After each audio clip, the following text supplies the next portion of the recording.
Bonjour à tous et bienvenue dans Xenius. Nous avons une faim de loup. Voyons un peu ces petits encas. Nous avons ici du sucre et des graisses. Des graisses et du sucre. Et encore Du sucre et des graisses. Vous trouvez peut-être qu'on exagère, mais je suis sûr que vous mangez autant de sucre que nous.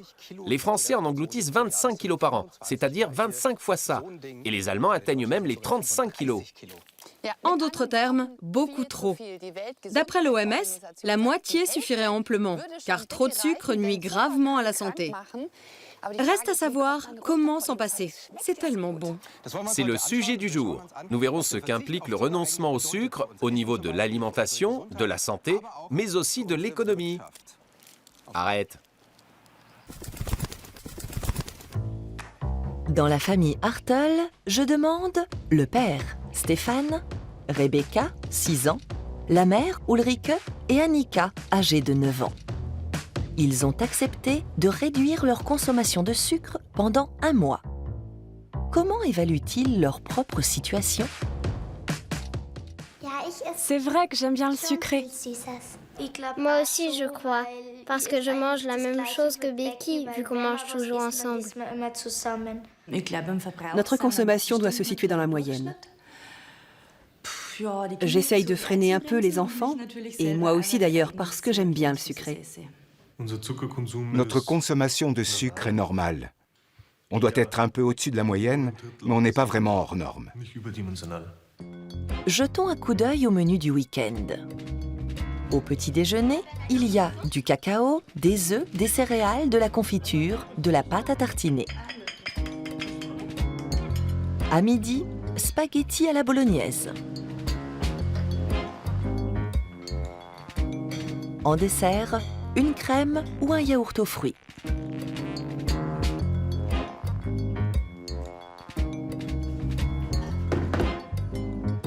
Au goûter, des biscuits au chocolat et des bonbons.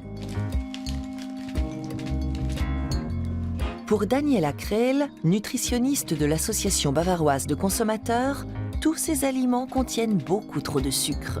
C'est elle qui va guider la famille Hartel au cours de cette expérience. Objectif, limiter la consommation de sucre au strict minimum. On va commencer par voir combien de sucre vous mangez par jour. Comme on a tendance à perdre le fil, le mieux est de tenir un journal alimentaire. Je vous propose pendant une semaine de noter scrupuleusement tout ce que vous mangez, vous et les enfants.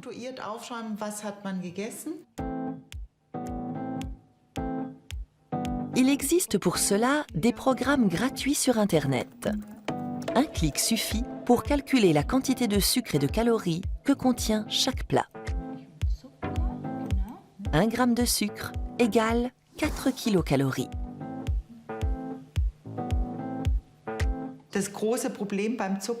Le gros problème avec le sucre, c'est qu'on absorbe trop de calories. Or, les maladies de civilisation associées à une prise calorique trop importante, comme l'hypertension, l'obésité et des taux sanguins trop élevés, sont souvent dues à un excès de sucre. Inspection du garde-manger. Daniela traque les pièges à sucre les plus courants. Exemple, le jus de pomme, 7 morceaux de sucre par bouteille d'un demi-litre. Le riz au lait et le yaourt aux fruits, 6 morceaux de sucre par portion. Le ketchup contient 1/3 de sucre. Quant aux céréales, c'est une bombe calorique.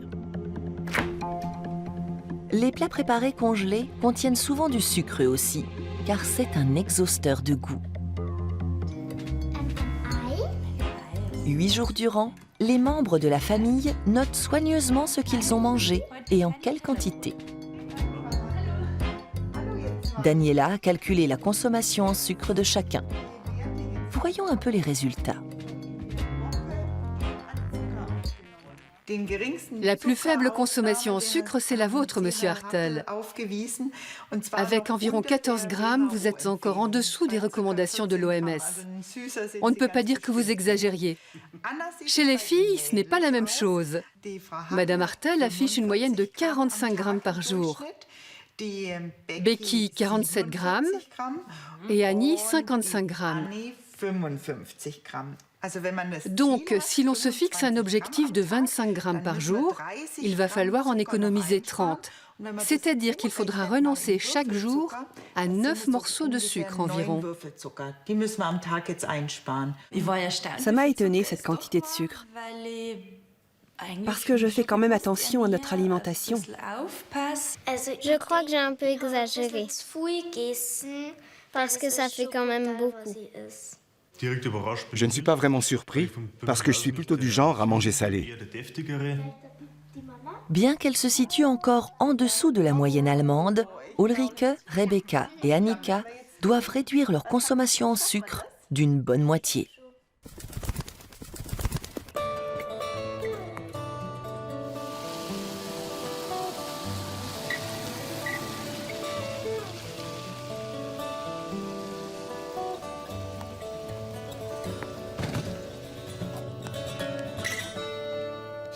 Nous avons hâte de voir ça.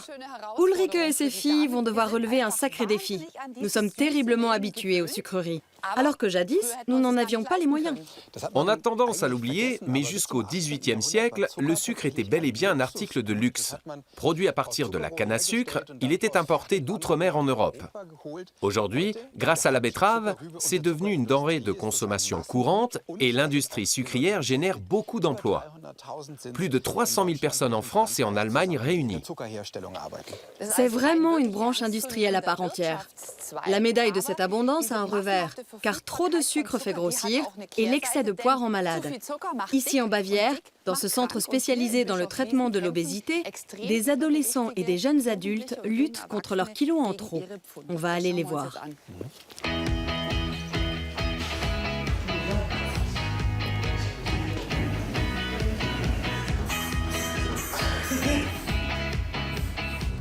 Bonjour. Bonjour. Bonjour.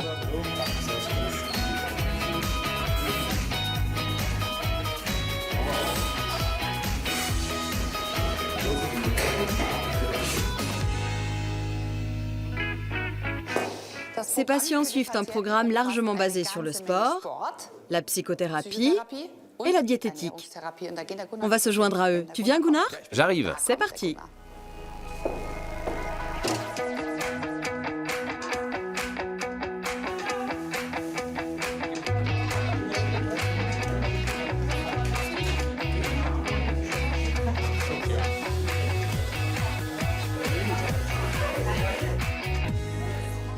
Le dessert du jour, une spécialité locale au fromage blanc et coulis de kiwi.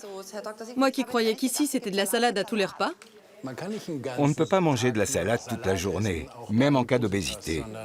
Au contraire, il faut apprendre à gérer des aliments tout à fait normaux, ce qui comprend du fromage blanc et des gâteaux. La question est de savoir combien on utilise de sucre. Avec un sevrage radical, vous déclencheriez une émeute à la clinique. Ce n'est pas faisable. On ne peut pas supprimer complètement le sucre, sous peine de ne pas tenir sur la durée. On apprend ici à manger normalement, en surveillant le sucre et le sel. Mais si vous ajoutez à cela le sport et la psychothérapie, vous obtenez une perte de poids de 1,3 kg par semaine. C'est pas mal. Quel est le rôle du sucre dans l'obésité? Un rôle considérable. Parmi les enfants et les jeunes gens qui sont ici, certains sont devenus obèses uniquement parce qu'ils consommaient beaucoup trop de boissons sucrées, de la limonade, etc.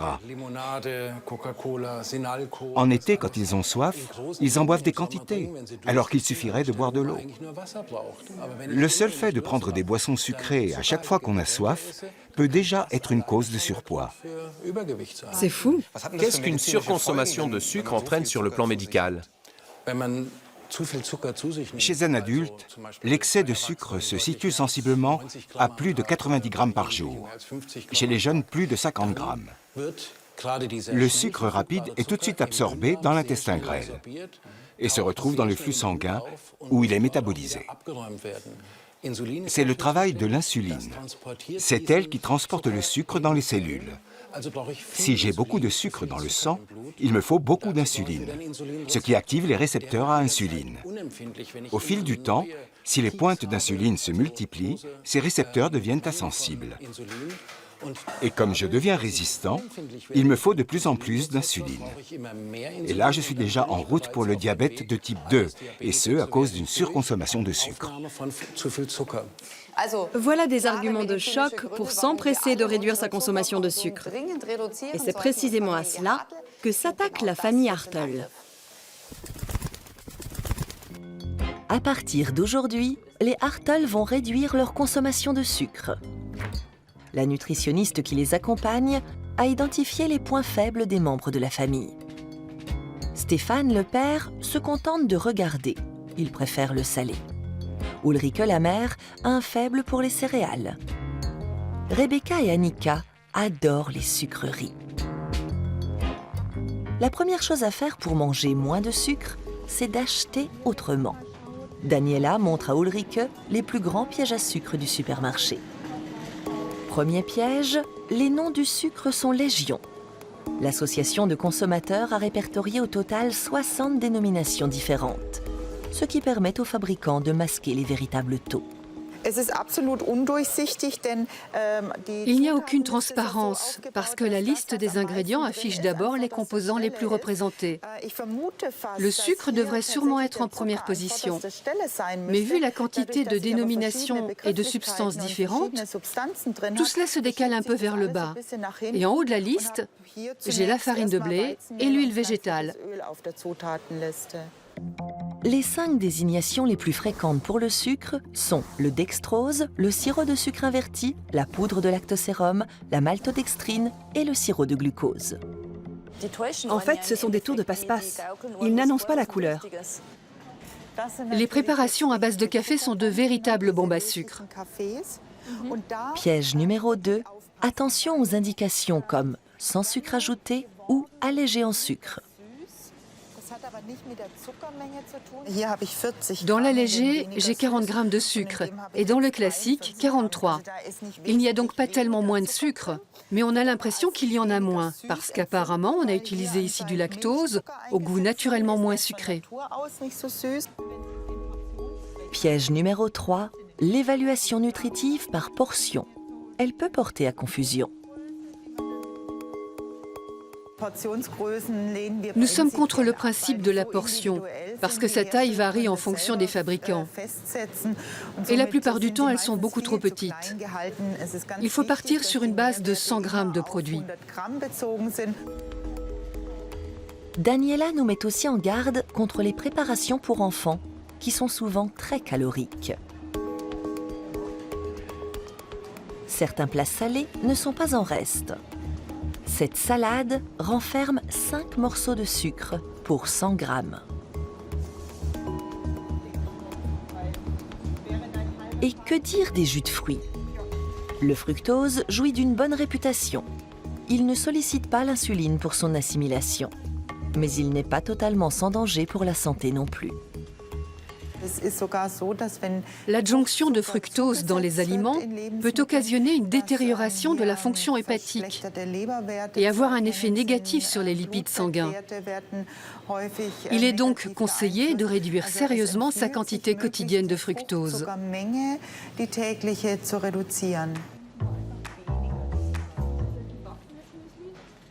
Pour diminuer la consommation de sucre, Ulrike achète de nouvelles céréales à faible teneur en glucides, des fruits frais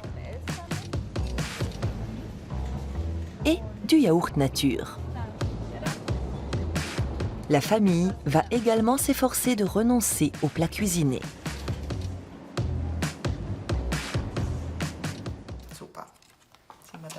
Après les courses, Daniela donne aussi quelques conseils à Rebecca et Annika.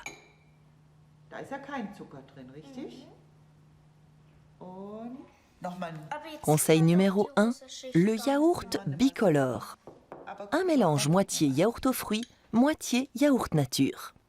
Conseil numéro 2, on va faire une tartine avec moitié chocolat, moitié banane.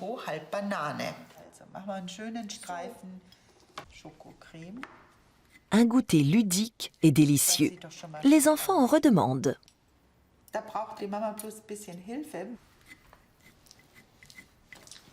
Oui, c'est bon.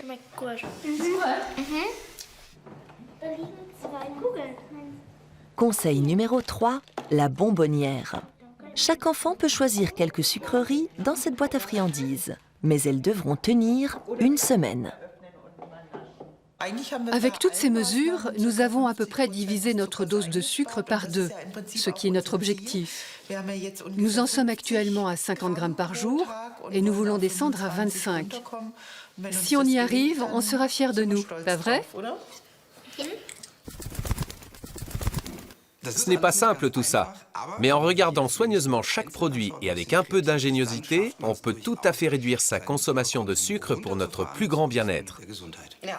Toby, Lucas et Laura doivent eux aussi réduire leur consommation de sucre. Nous voici dans la salle de classe du centre de traitement de l'obésité. Prenons Lucas par exemple. Tu prenais combien de sucre par jour, toi? Je mangeais pas mal de barres chocolatées et de glace. Mais ce que je consommais le plus, c'était les boissons énergisantes. Mon record, si on veut, c'est 6,6 litres en une journée. En une journée? En l'espace d'environ 2 heures. Oui. Tu arrivais vraiment à boire tout ça? Ça fait beaucoup quand même. Oui, je n'arrêtais pas de trembler après. C'était pas génial. Et toi, Toby? Quel est ton record en matière de sucrerie? Plus de 2 kilos. 2 kilos? Je crois bien, oui. Tu n'as pas été malade? Non. Vous êtes tous ici depuis un moment déjà. Comment ça va, Laura? Tu as toujours des fringales? Est-ce que ça passe? Combien de temps ça dure? À mon arrivée ici, c'était très dur. J'allais presque tous les jours à la station-service m'acheter du chocolat et des bonbons. Mais j'ai fini par me dire que c'était idiot. Parce que je suis quand même ici pour maigrir. Alors j'en suis venue à la conclusion qu'il fallait me limiter et ne plus manger autant. Tu as été en manque, en passant de 6 litres de boissons énergisantes à rien du tout? Pendant les 15 premiers jours, oui. Comment ça se passait? Je voulais à tout prix des boissons énergisantes, mais je me retenais. Je me disais que je n'étais quand même pas venu ici pour garder le même comportement. Je suis venu pour me soigner et sortir de cette dépendance. Ça fait comment d'être de jour en jour plus léger? Rien que le fait de pouvoir s'acheter de nouveaux vêtements, c'est déjà un changement. On se sent différent. J'ai plus envie de sortir. Je ne me sens plus aussi coincée. Je suis moins renfermée. Vous avez perdu combien de kilos? Moi, j'ai perdu 17 kilos en 7 semaines. Génial. Et toi? 16 kilos en 2 mois. En 1 an et 3 semaines, j'ai perdu 48 kilos. Super. Merci beaucoup à tous les 3. Manifestement, l'envie de sucre est du genre tenace. Nous allons vous montrer les mécanismes qu'elle déclenche dans le corps et dans le cerveau. Tout renoncement est difficile. Une barre chocolatée fait remonter le taux de sucre sanguin et d'insuline. Cela donne un coup de fouet aux muscles et au cerveau et stimule en outre les récepteurs d'une protéine appelée tryptophane qui est transformée dans le cerveau en sérotonine, l'hormone de la bonne humeur. Donc, le sucre apporte de l'énergie et vous met en joie. Mais cela ne dure pas. Dès que le taux de sucre redescend, les neurotransmetteurs signalent l'hypoglycémie au cerveau, lequel se met à réclamer du supplément à corps et à cri. D'après Wolfgang Siegfried, qui dirige le centre de traitement de l'obésité, les sodas et les jus de fruits sucrés sont un des gros problèmes de ces patients. Ces boissons contiennent beaucoup de fructose, que le foie doit d'abord transformer en glucose avant de le stocker. Cela peut générer une accumulation de graisse dans le foie, voire une stéatose hépatique. Ici, tous ont le même objectif, maigrir pour éviter de graves pathologies. Mais un quart d'entre eux seulement parvient à contrôler son comportement alimentaire sur la durée. Pourquoi la chose est-elle si difficile ? Nous avons posé la question à l'Institut de recherche en psychiatrie de Mannheim. Falk Kiefer et son équipe étudient la dépendance. Ils observent la réaction du cerveau de patients obèses face à des photographies de différents plats. Cela varie beaucoup selon qu'il s'agit de fruits et légumes ou de glaces et de pâtisseries. Quand nous leur faisons passer une IRM en leur montrant des images d'aliments sucrés, nous voyons que cela active les mêmes régions cérébrales que les produits addictifs. Il s'agit du circuit mésolimbique, associé au système de récompense, de gratification. À la vue de produits sucrés, les patients obèses intègrent une promesse de plaisir et de satisfaction. Et le système s'active. Sans aller jusqu'à conférer au sucre le statut de drogue dure, Falk Kiefer est convaincu que le sucre peut déclencher des comportements de type addictif.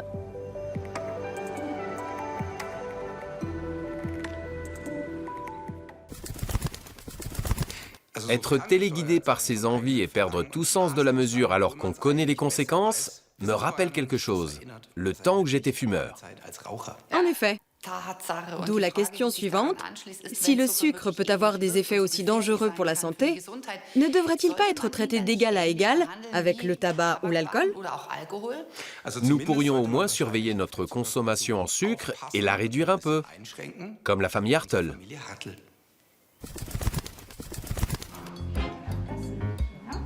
L'expérience touche à sa fin.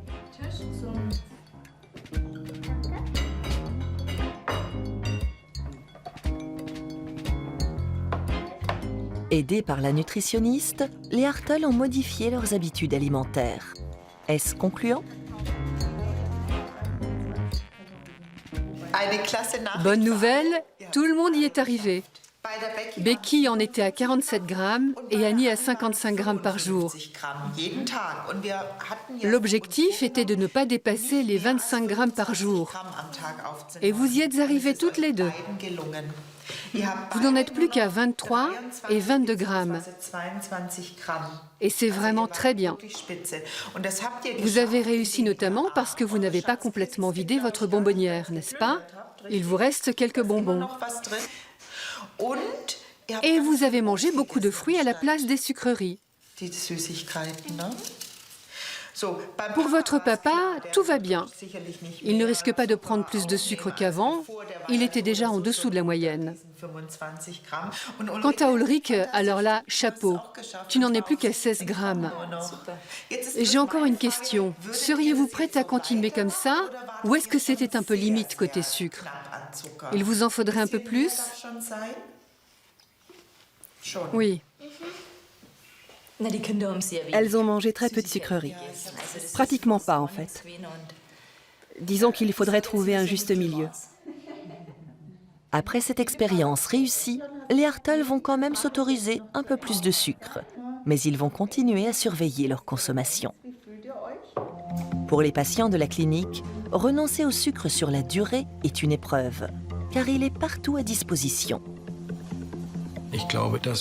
Je crois qu'il faudrait instaurer une interdiction de publicité, afin que des sujets fragiles par rapport à la dépendance ne soient pas confrontés à des annonces habilement concoctées par des psychologues grassement payés. Ces annonces passent quasiment inaperçues du consommateur lambda, mais ciblent celui qui ne doit pas y toucher, au risque de sa santé. Une interdiction de publicité entraînerait certes des suppressions d'emplois, mais l'inaction a un coût. Rien qu'en Allemagne, l'obésité et le diabète engloutiront 30 milliards d'euros au cours des 5 prochaines années. Si l'obésité continue de progresser au même rythme, notre système actuel de caisse maladie ne pourra pas faire face.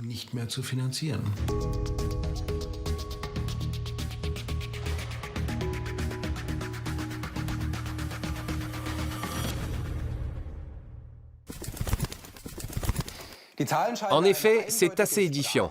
Les chiffres parlent d'eux-mêmes. D'après l'OMS, le nombre de diabétiques va doubler d'ici 2020. Ce qui, à vrai dire, n'est pas très loin. C'est vrai que c'est pour bientôt. En fait, il faudrait un avertissement à propos du sucre sur toutes les barres chocolatées, comme sur les paquets de cigarettes. Mais peut-être suffit-il de savoir qu'en matière de sucrerie, moins c'est plus, et que c'est quand même très très bon, comme cet excellent dessert. Elle aime jouer les cobayes. J'aime surtout vérifier mes sources. À la prochaine, je vais me chercher une cuillère. Et moi, je me dépêche de manger, comme ça, t'en auras pas. Je peux regarder au moins? Délicieux. Ciao. Et léger.